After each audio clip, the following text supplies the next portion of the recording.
All right, so we're going to pick up where we left off last time in this video. So last video we installed Git on our machine. So this video is all about just validating the install, making our first repository, making sure things work. So we're going to go ahead and uncheck view release notes and check on launch git bash so that we can open the git bash terminal. So let's make this a little bigger so we can see what's happening here. And ultimately, if I just type in git with 2 dashes, so bash has 2 dash, just remember that, git -- version, and you'll see that I'm on version 2.430.windows.1. So I do have Git installed on my machine, and everything is confirmed there. So what I'd like to do is get started by creating a repository here, and we'll just even make this just a tiny bit bigger so that it's even easier to see. And I apologize if you're trying to watch this on a phone, it might not be as easy there. I'm going to type the clear command. Now remember that this whole series isn't about learning how to do things, but I am just making sure our machine's set up and that it works. So we're just going to change directory to the C: drive, so we're right on the root. And then typically you're going to want to put your stuff in a project directory of some sort. So I'm just going to make a directory mkdir for code, and then I'm going to change directory cd into that directory. And if I did a quick ls to list out my stuff, you can see that there's actually nothing in that folder at this point. ls-al, you can see just the raw folder. We'll do a clear here. So I'm going to make a further directory because now in my code I'm going to have multiple projects, and it's very important as we're doing our Git projects to make sure that we don't have them in the same place, or that we're not using one repository that's encompassing the entire directory. So if we put a repository here at the code folder and then create subfolders and try to do Git repositories in there, it creates a big mess unless you understand how to do modules, and we're not going to do that. So let's go ahead and make another directory here. So mkdir, and this one's going to be just git-test, or whatever you want to call it, project1 or validate git, or whatever, it doesn't matter, just something unique. Change directory to it. Make sure that you're always on the folder that you're looking to be in before you do anything else. So we're going to go ahead and now create a new repository just by hitting git init. So the git init command, and it says initialize init git repository. If we did a ls-al, you'd see we have a .git folder now, basically in that directory. And then ultimately we're going to just do a touch command to make a file. Typically you have a readme.md or markup file in your repository, so I'm just going to do that.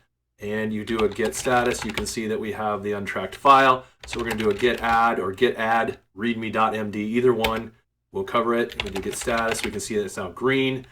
So that it's ready to be, it's basically staged, ready to be committed. Again, this is not a course on Git, so if you don't know what that means, just understand that this is the right answer for now and learn about it later. Now if I want to try to commit this, so I'm going to clear this so it's easier for us to see.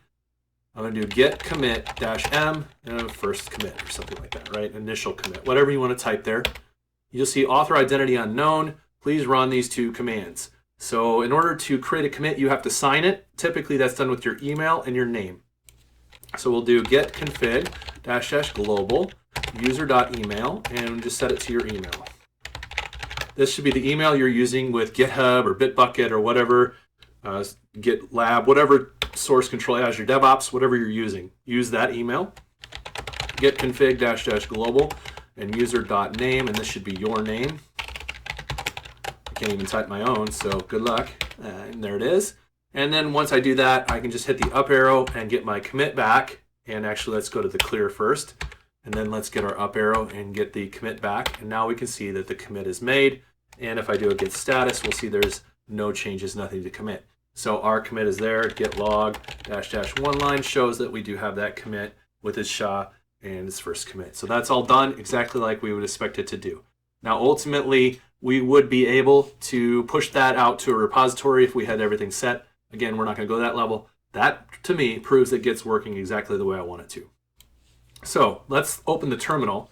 And actually, I just realized I haven't been doing a couple things here. Let's pin the terminal to the taskbar so that we always have a copy of that and kind of move it over out of the way here. Actually, let's get this Windows Store out of the way. And so there's terminal. So now I can just always click down here. And let's see if it put git bash in. It actually did put git bash in for me. So I got pretty lucky. That doesn't always happen, right? And so I'm just holding click and hitting the roll button on my mouse to make that bigger, by the way, in case you wonder. If you don't see git bash there, which has happened to me in the past many times, you'll need to go to this settings file, and of course you can add a profile down here where you would then add the settings here for the executable to get bin, get bin bash.exe with -i-l, user profile. You can change this icon. Anything that's got program files, actually, you could change that part. And so I'm going to actually document this, I believe. So if you have like program files, so it's a % program files, all caps.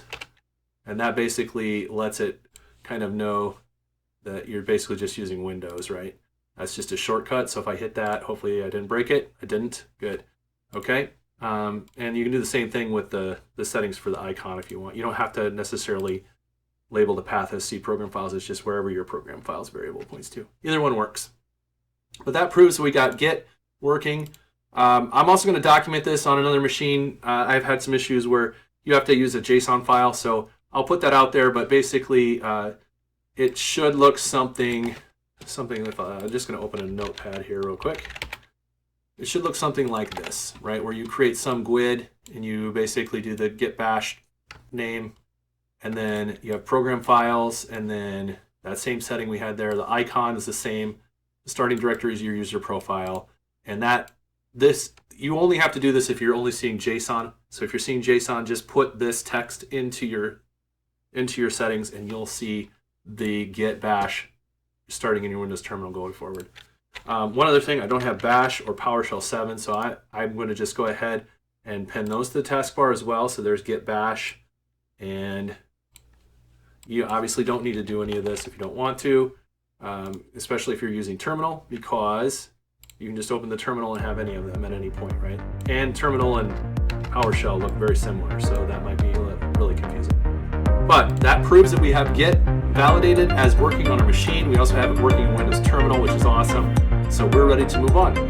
Thank you very much. We'll see you next time.